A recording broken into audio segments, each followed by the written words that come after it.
You already know what's up. This your girl Ria, and welcome back to another video. It's been way too long by my guy, Mr. Ballin.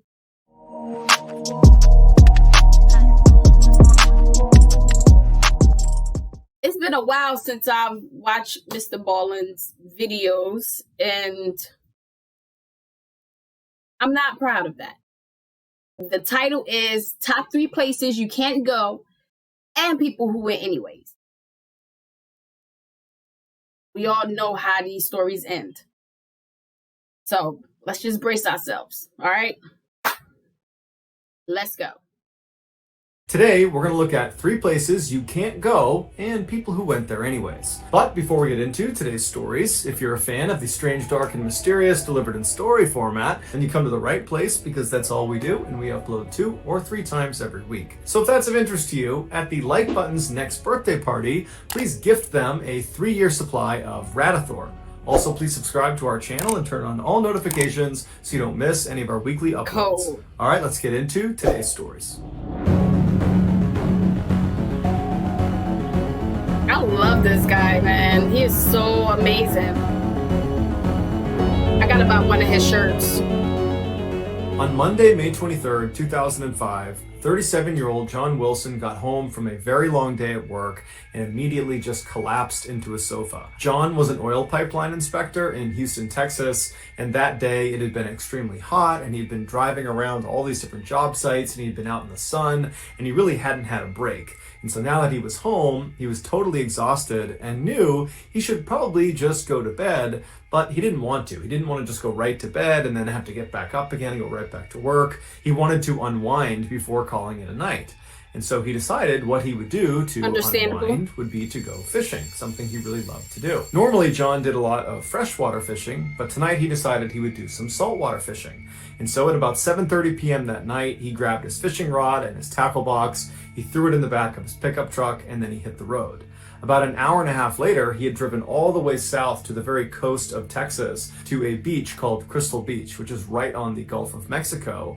And instead of parking in one of the parking spaces in the lot, John, like he always did, just drove right through the gate out onto the actual beach. This beach actually had a reputation for having really hard-packed sand, almost like cement, because so many people like John would drive their vehicles out onto the beach. And so he goes through the gate and he drives straight out towards the water. And although it wasn't completely low tide yet, it was making its way towards low tide. And so there was a lot of beach exposed. And so John drove for quite a while, and then he parked still in the tidal zone, but well away from the water. John probably figured that he would not be there long enough for it to matter because high tide was not for several hours. And so John hops out of his truck, he preps his fishing rod, and he walks out into the actual surf, and he begins to fish. And it would have been very, very peaceful, as there was not really anyone else down there, as it was pretty much the middle of the night. There might have been a couple other fishermen nearby, but that was about it. And for a while, John probably just enjoyed the peace and quiet. He enjoyed fishing. And then after a while, John got overwhelmingly tired. Maybe it was from all the work earlier in the day out in the sun that was just finally catching up to him, or maybe it was all the moving around in the surf, getting knocked around by the water that was making him tired, or maybe it was both. But either way, John decided he wanted to take a nap before he headed home again. And so he left the surf zone, he dropped his fishing rod in the back of his truck, and then he crawled underneath his truck to take a nap. The following morning, a man who was out for a walk near Crystal Beach looked out into the water, and he saw a truck was half submerged in the surf zone.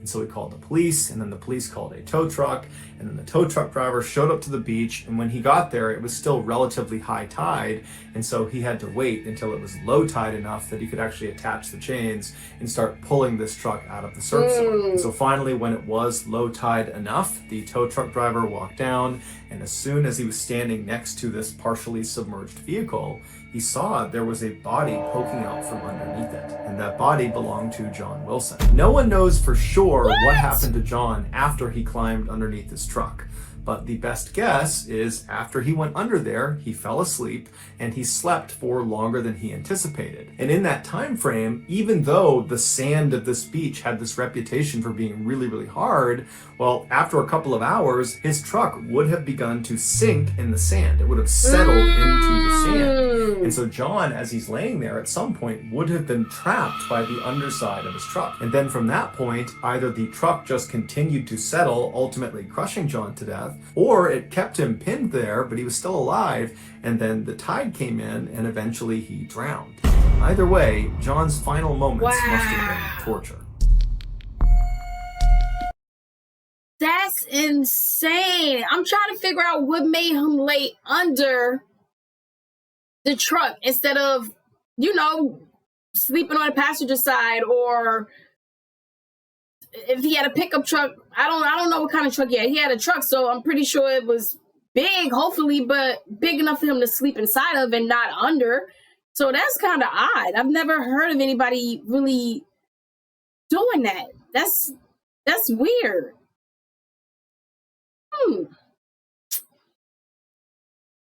That sucks. That's a bad way to die. Sevnica is a gorgeous town right in the heart of Slovenia, situated right along the Sava River, which is one of the longest rivers in Europe. The section of the Sava that flows past Sevnica was a popular destination for kayakers and canoeists up until 2008, when a hydroelectric dam was built across it, creating a sort of dead end for anyone trying to go through that section of the river. They would have to stop at the dam, get out, walk around, and then pick up the river on the other side, or that would mark the end of their trip that day. In 2008, while this dam was still under construction, the mayor of Sevnica, who was in favor of the construction of this dam, he understood that this was kind of a bummer for the people in town. While the dam itself was going to provide more electricity for the town, it did kind of end an era. And so he decided he would organize a final trip down the Sava River past the dam while they could still go right past it. And he was calling this trip the Final Descent. And so he went all around town asking people if they wanted to come, and he finally recruited 27 other people to come with him on this final trip. And so a few weeks later, on July 3rd, after all preparations were made, the mayor and the rest of his crew, they made their way upstream to this loading area where 4 canoes have been set out for them. And the staff people that had actually provided these canoes, they offered the group life jackets, and virtually everyone in the group turned it down. It's unclear why they turned down the life jackets, but one could guess that, the river itself was incredibly calm and they were not expecting to be on the water for very long, and so they just decided they didn't need one. And so after all 28 people got into their canoes, 7 people per canoe, they pushed off the shore and they began their slow trip down the river. And the mayor had actually hired a photographer to come along with them to document their journey. So as soon as they take off, the photographer is looking around, taking pictures and filming. The weather was beautiful and the water was calm and everything was just going really, really well. But about 15 or 20 minutes into their journey, they turned this corner and they got a clear view of the dam, which was about 1,000 feet away from them at the time. Now, the dam was not done yet, but it was pretty close to being done. And so the actual structure of the dam, it was built. And so even from 1,000 feet away, it was very obvious to tell that up ahead, there's these big cement archways where the water flows down over this dam. And the whole group pretty much immediately saw they had a problem. The plan, according to the mayor, had been they would get to this dam, but on the left side of the dam, there was going to be a strip of waterway that had not been blocked off yet. Because when this dam was complete, it would completely obstruct the river side to side. But because it wasn't actually done yet, the construction crew had told the mayor that, yep, the left side, there's going to be an area where you can basically just casually go right past. You won't go down the dam. It's totally safe. But here this group is on the water looking at the dam. And even from 1,000 feet away, it was obvious there was no side way to get around the dam. You clearly had to go through the dam or you had to get out and go around the dam. Now, the river was moving very, very slowly. There wasn't a strong current. And so there wasn't some urgent decision that needed to be made about what they were going to do. The group intuitively knew that the right choice here is to, go to the side, get out of your canoes, and either go around or just end the trip right there. But the mayor and a few of the other people in and the other canoes got the idea that, hey, why don't we just go over the dam? I know we're not supposed to, and the construction crew explicitly said, don't go over the dam, it's extremely dangerous. But from the looks of it, it doesn't look that bad. And truthfully, it did not look too bad. This was not some enormous dam with some huge drop off. It was actually a pretty small dam where the water kind of went down. Understandable, but just because something don't look bad doesn't mean that it's not bad. You know? Like, it's you know what? Let's see how this is going to end, because I know it's not going to end in well. On this fairly small embankment that was maybe 10 or 15 feet long, and at the bottom of this embankment was some semi-rough water, but overall it just looked like it might be kind of fun to go down this dam, like you'd be going down a slide with your canoe. And so the mayor was really keen on doing this. He made it seem like it was going to be fun, it was going to be an adventure. So before long, 3 of the 4 canoes were fully on board with the idea of just going over the dam. The 4th canoe that was not prepared to go over the dam had the photographer in it. And they said, you know, we're not comfortable with this, but we'll pull up next to the dam and we'll just film you guys going over the dam. It'll be really cool. And so after making their plans about who was going to do what, the 4 canoes continued down the river. And when they got about maybe 100 or 200 feet away from the entrance to this dam, the 4th canoe with the photographer pulled off on the left side of the river. They got out, and the photographer lifted up his camera and he began filming the other 3 canoes as they made their approach into the dam. Now, the video from this photographer that was released to the public, it shows the first of these 3 canoes actually going into the dam. And you see these 7 people on this canoe. They're kind of happy and excited looking. They have nervous anticipation, like they're about to start a roller coaster or something. And they're making their way into this dark section inside of the dam. They're basically going through the gates of the dam where they're going to go down this embankment. And as they go into the darkness, as you begin to lose sight of them, you see the back end of the canoe suddenly pops up, because now they're going down the actual dam itself. They start sliding down, and then you hear someone in the canoe start to scream, and then it goes completely silent. And then the video just ends. That canoe, right after it slid down that downslope, it would reach the waters below, but the canoe would capsize, throwing everyone on board into the water. And these 7 people, they didn't even have a chance to catch their breath before they were sucked under. Not only because the water was rough at the bottom of the dam and kind of was churning and pulling them under, but also because this is a hydroelectric dam. And at the bottom of the dam, underneath the water where they were all these big openings to underwater tunnels. And these tunnels functioned like vacuums. It pulled water down inside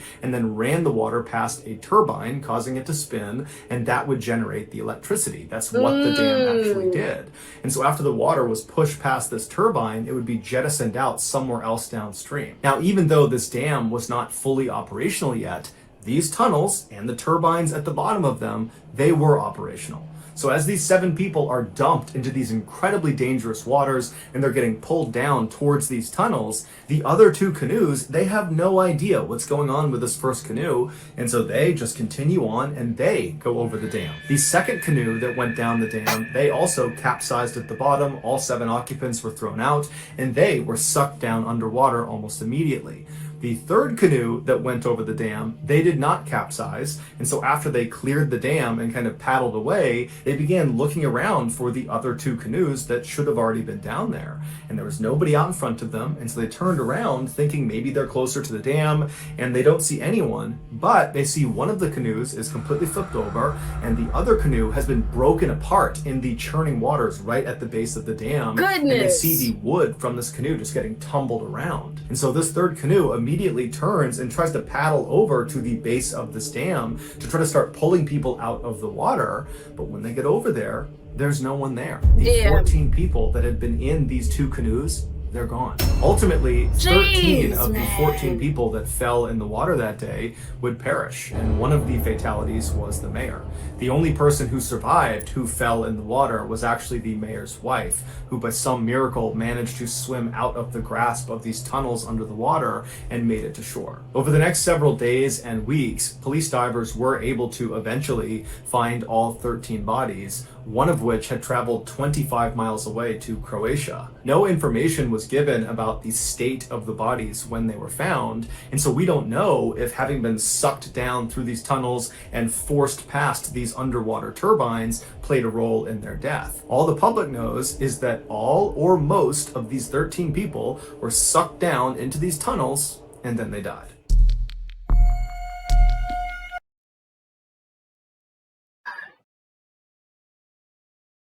I don't understand people. I really don't. Like, you knew that was a bad idea, and the mayor should have known better. Like, why would you? And it's so crazy that he called it the final descent.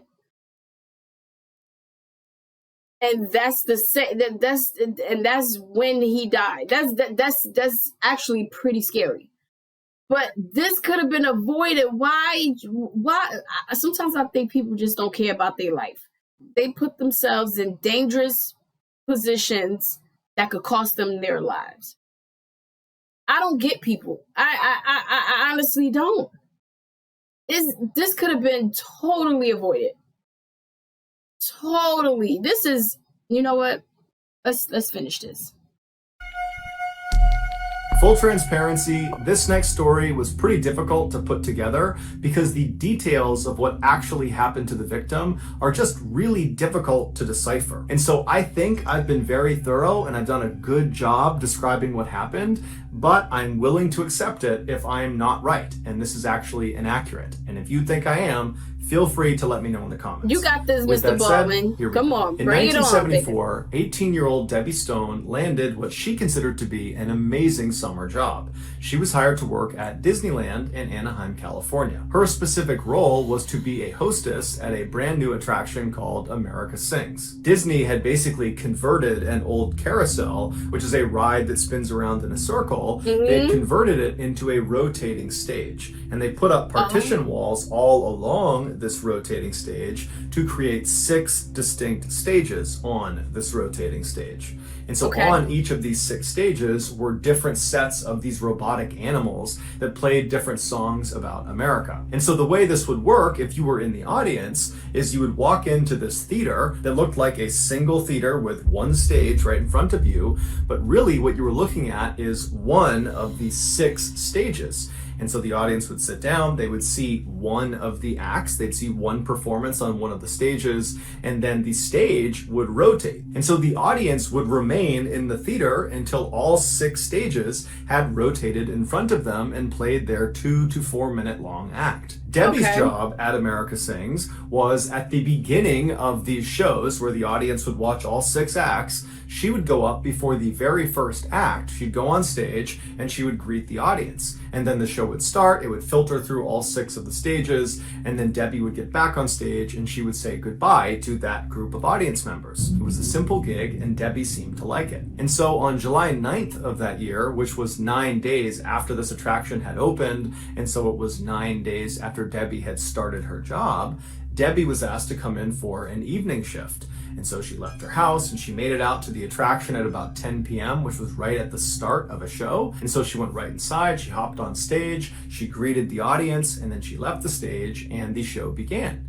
And so over the next 30 minutes, all 6 of the stages performed their acts. And then after the 6th act was done, Debbie dutifully climbed back onto the stage. She said goodbye to the audience. And then as that audience was leaving the theater, she turned around and walked towards the back of the stage she was on. What happened next requires some additional explanation. Each of the 6 stages that made up this attraction had a fairly tall back wall. And behind each of these 6 back walls that were kind of in a ring was the center of the actual attraction. And in the center was this circular, fairly tall storage room. This storage room did not rotate. It was stationary. These stages and their respective back walls, they rotated around this storage room. The gap between the outside of the storage room at any point around it and the inside of the back wall was maybe a couple of inches. It was pretty narrow, but it was big enough that a person in theory could get stuck back there. So it was a real hazard. However, Disney did not put any specific safeguards in place to prevent their staff from intentionally or unintentionally going into this space. They just told their staff to not go back there and be careful. So back on July 9th, after Debbie has said goodbye to the audience and she's walked towards the back of the stage she's on, she decides to move from the stage she's on to the adjoining stage. And when she does that, she either trips or falls or something happens which causes her to fall into the narrow space between the two back walls of the two stages she was on. And so she falls through that gap and then gets wedged between the outside of the storage room and the back of one of the back walls. She tries to pull herself up and pull herself out of the space, but she realizes she's stuck. And so she starts to panic and she starts screaming for help. None of the staff hear her, or they don't recognize that this is a real call for help. And this new wave of people that are coming in, the new audience, they're all talking loudly. There's music playing. They don't really hear her. And anyone that actually did hear her calling for help, they would later say they thought it was part of the show. And so as Debbie is screaming bloody murder, she cannot get out of this gap, this narrow gap she's stuck in. These stages, they start to move because the show is going to start. And because Debbie has nowhere to go, when the stage began to rotate, she got forcibly dragged and twisted and rolled, and her body began to contort, and bones started to break, and she was forced to continue moving through this narrow space because the stage was just going to keep on going until it reached its next position. And so finally, after it dragged her all the way to its next position, Debbie didn't die. She was grievously injured. She probably had dozens of broken bones, but she was alive and she's still totally stuck and she's screaming with every ounce of energy she has. But again, the audience, even though they heard her screaming, they assumed it was part of the show. And apparently the staff also heard her screams and convinced themselves it was just no big deal. And so How? How many times have y'all heard those characters do those different songs and heard somebody screaming and it didn't sound, unusual? Like, is one of the puppies or something screaming, to the point where y'all used to it? Because I'm pretty sure they're not. This is crazy. Even if you're not sure, you should still check. Come on. 2 to 4 minutes later, when the act was complete, the stage began to rotate again. And so Debbie again is rolled and contorted and crushed and dragged and smashed and broken as the stage again rotates to its next position. And she's still not dead. She's screaming out for help. No one is coming to help her. And so the entire show would play out with the stage rotating through all of its sections. And then finally, at the end of the show, when one of the audience members alerted the staff that, hey, you should really go check out that screaming we heard. And at that point, they went for a look and they discovered Debbie, and she was very obviously deceased. Disney would pay a small settlement to Debbie's family, and then they would put up a number of safeguards on the America Sings attraction to make sure something like this never happened again. So that's going to do it, guys. If you found You know what? That made me sad. I'm sad.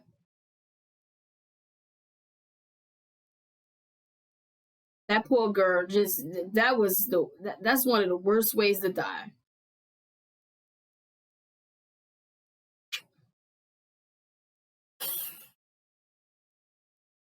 As always, thank you for watching me react to these creepy, mystery, paranormal, all these crazy videos. And hit that subscribe button for me so you can see more videos just like this one. Toodles!